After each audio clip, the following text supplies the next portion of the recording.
po po. Po po po po. Mwambieni po po. Ana maembe pekee amebaki kutubwagia kopa. Ana maembe pekee amebaki kutubwagia kopa. Ana maembe pekee. Po po po po. Po po po po. Mwambieni po po. Ana maembe pekee amebaki kutubwagia kopa. Ana maembe pekee amebaki kutubwagia kopa. Ana maembe pekee. Our story, the story of Fumo Liyongo begins with the words of this song. This because a long time ago, among the Waswahili parted kingdom, Fumo Liyongo uttered these same words that have never been forgotten until today. And in these same words, Fumo Liyongo, for the very first time in living memory, challenged the forces that had oppressed his people over many generations. But after Fumo Liyongo composed this song, Popo, things changed, never to remain the same again. Oh, oh, oh, oh, oh. Oh, oh, oh, oh, oh. Let me hear oh, oh.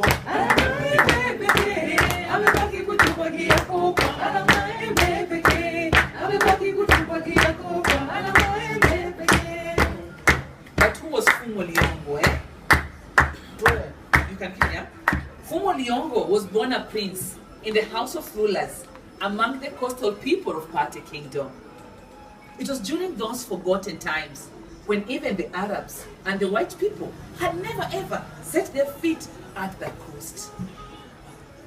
The blood of kings and princes flowed through his veins, yeah? And just like many of us, he too was a resident in his mother's womb for 9 months. And on the grand day when he met his entry to this world, a team of midwives and their attendants were busy going in and out of the house where the expectant mother was in labor. And at the end of the day, 4 ululations greeted the skies in succession.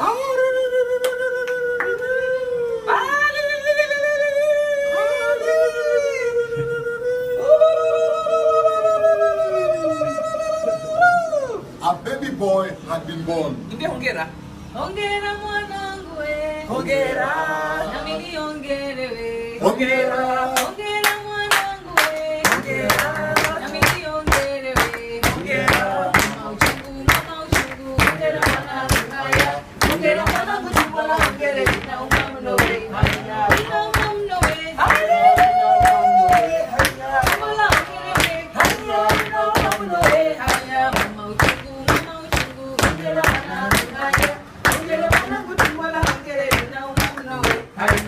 And on the third day, the baby boy was brought out to have his first encounter with life. A finger dosed in bile made contact with his tender tongue to make him aware of the pain of living. Also, in addition to land on his inexperienced tongue was a drop of honey to introduce to him the sweet things that life offered. Fumo, he was named, meaning strong spear. Ayo!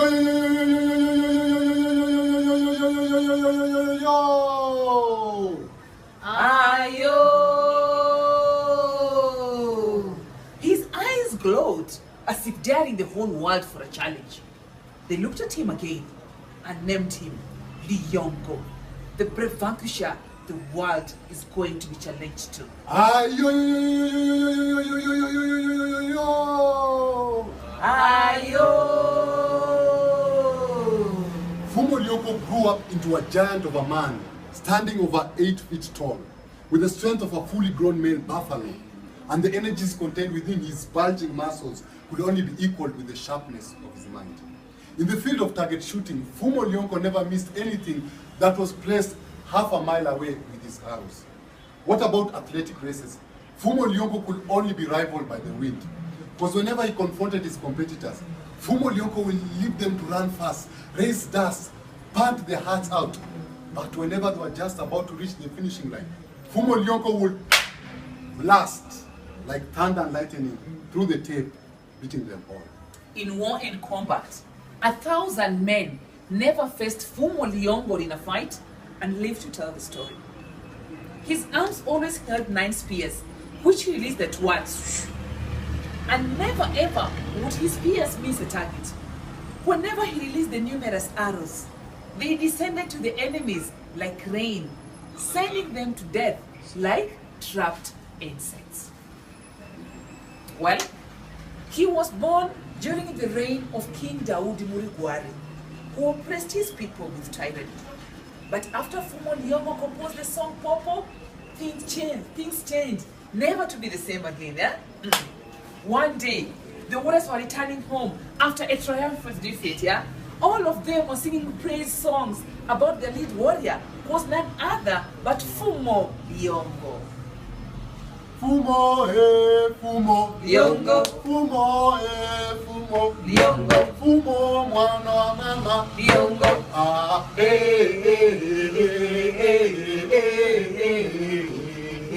Liyongo. Fumo, shujaa wetu. Liyongo. Fumo, tunakupenda. Liyongo. Ah,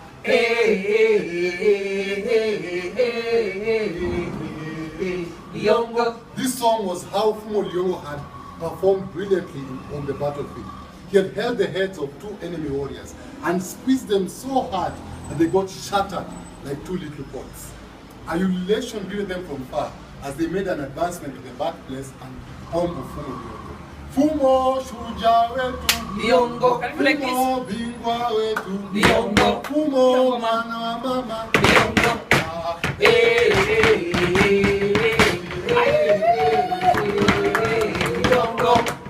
Yes.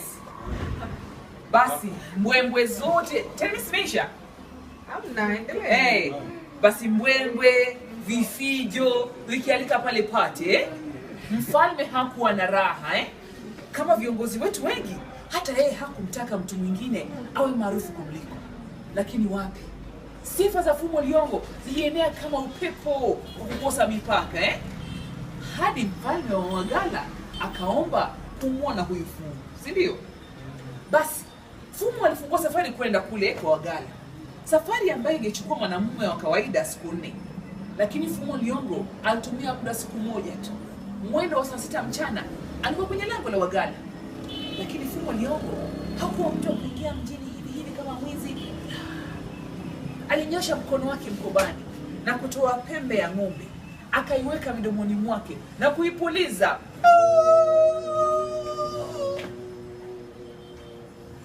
Na mji wote ukaalika kwa mwanje, na pembe ile ikapasuka vipande.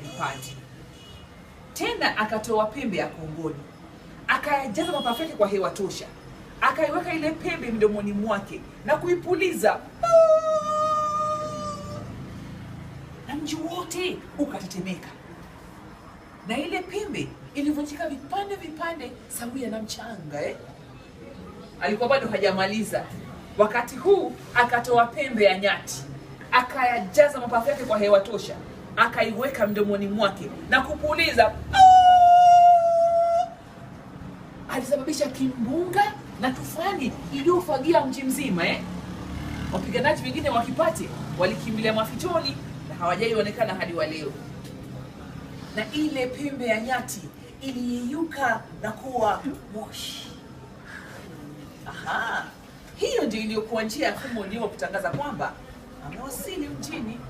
Na Wagala walipojizoazoa kutoka kule, walikuwa wameangushwa kwa uoga na kuja kujionea huyu mgeni wao Fumo Liyongo. Wagala walikuwa watu warefu sana, lakini mbele ya Fumo walikuwa kama mbilikimo, kwani walimfika kwa goti. Nakwambia mfalme wa Wagala alipendezwa sana na huyu Fumo Liyongo na akampa hadhi ya kuwa raia katika himaya yake, na zaidi ya hayo akamwambia ajichagulie mke mrembo miongoni mwa wanawake warembo wa Kigala. Ndiposa sifa za Fumo Liyongo zilipoenea, kila mtu alitaka kudai kuwa Fumo ni wao. Wagala walisema Fumo ni wetu, Wasegeji waliwika, Fumo ni wetu, Wapokomo waliguruma. Fumo ni wetu bwana. Na Waswahili wetu wa kule pwani hawakuachwa nyuma, kwa kuwa walisisitiza Fumo ni wetu, mpende msipende. Na nawauliza hapa Isili, Fumo angekuja hapa mngesemaje? Huku kwa Somali community. Fumo lela Fumo anagala. Fumo Fumolela. Fumolela. Na Wasomalia wako wajua pia walisisitiza Stop. Fumo